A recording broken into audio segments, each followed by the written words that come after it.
video we will talk about rotating frames of reference. We will explain the relationship between the forces within a rotating frame and the forces within a corresponding inertial frame. You will also see some physical examples of this happening in real life, including one example which will then be used in a question that will be explained step by step.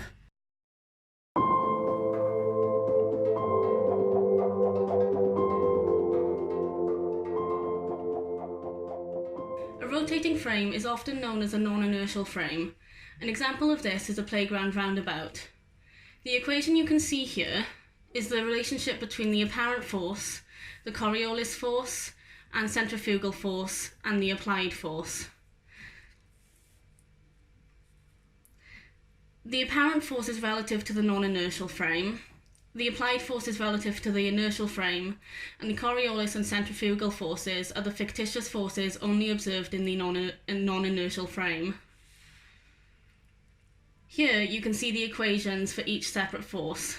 This A is the acceleration of the object relative to the non-inertial frame, whereas this A is the acceleration of the object relative to the inertial frame. Hence, the two forces are different, although their equations are the same. In the Coriolis force equation, this V is relative to the non-inertial frame, and the omega is the angular velocity of the frame. For the centrifugal force, omega is also the angular velocity of the non-inertial frame, and r is the component of r perpendicular to the angular velocity.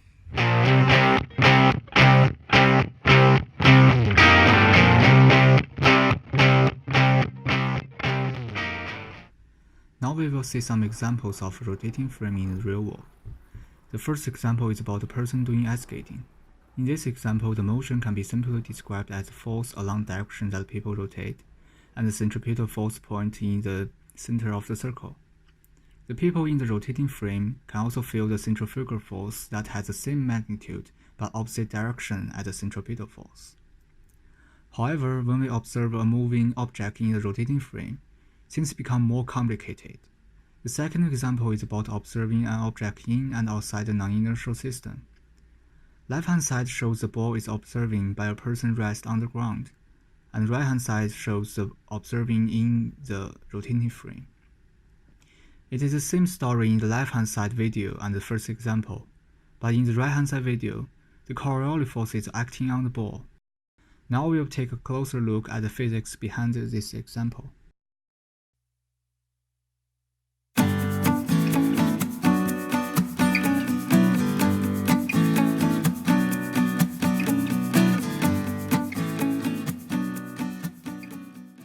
Now I'll take you through a question based on the second example shown in the video. So consider a system in which a ball is thrown at a playground roundabout. Calculate the Coriolis force including its direction at the beginning of the motion. What is the angle between the velocity of the ball and the Coriolis force? Does the Coriolis force do work on the ball? So first step in answering this question is drawing a diagram where the red line shows the path of the ball relative to the person on the roundabout, and the black dotted line shows the path of the ball in an inertial reference frame.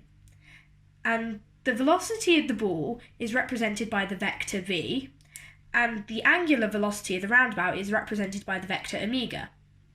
And the Coriolis force is written as the cross product is written as minus 2m times the cross product of omega and v. And in this case, since the mass of the ball is not relevant, we will write it as the Coriolis force being equal to minus 2 times the cross product of omega and v. So initially, as you can see on the diagram, the velocity of the ball is perpendicular to the angular velocity of the roundabout, and therefore the magnitude of the Coriolis force is equal to omega times v. And since the angular velocity is in a clockwise direction, again shown in the diagram, that is the direction of the Coriolis force. As for whether or not work will be done by the Coriolis force, the answer is no, because the Coriolis force is always acting down in the y direction shown on the diagram. And since there is no displacement caused by the velocity of the ball in that direction in the inertial reference frame, no work is done by the Coriolis force.